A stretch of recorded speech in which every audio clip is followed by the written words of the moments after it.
Born to be big, the elephant's tale. Ah, the elephant. A majestic creature, wouldn't you say? Roaming the savannah, trumpeting across the plains. But have you ever considered what it truly takes to be an elephant? To be born into such immense size and strength?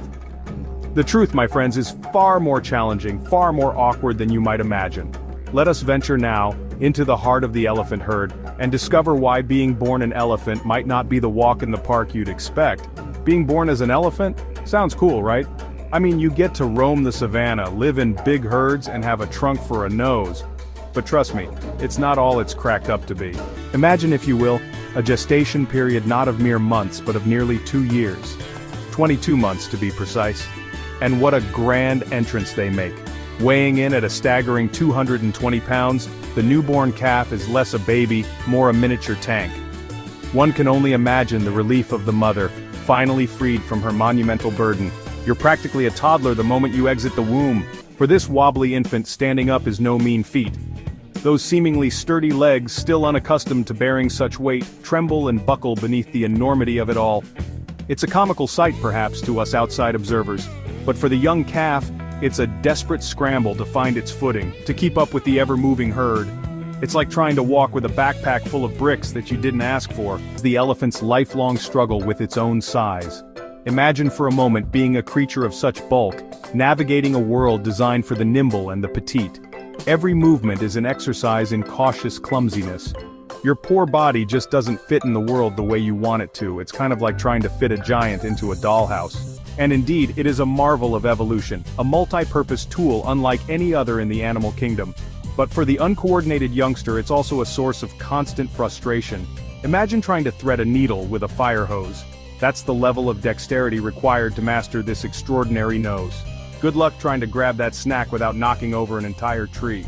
These are matriarchal societies ruled by the oldest and wisest females. Imagine reaching the ripe old age of 40 and still having to defer to your great-aunt Gertrude, who never misses an opportunity to remind you of that time you tripped over your own trunk as a calf. You'll be stuck with the youngest child syndrome forever. The danger of being the largest land animal. Let us not forget the ever-present danger that looms over every elephant, young and old. As the largest land animals on Earth, they are, by their very existence, a target.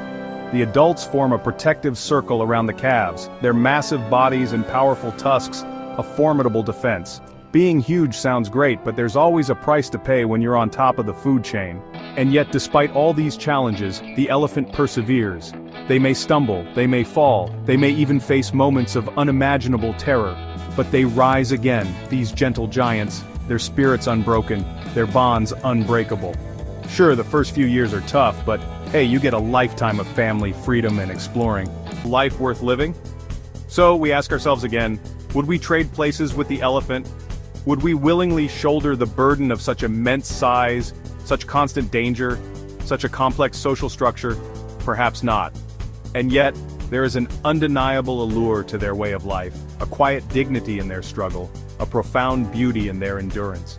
They remind us that life in all its forms is a precious gift, a tapestry woven with threads of joy and sorrow, triumph and tribulation. So after all that, would you still want to be born as an elephant?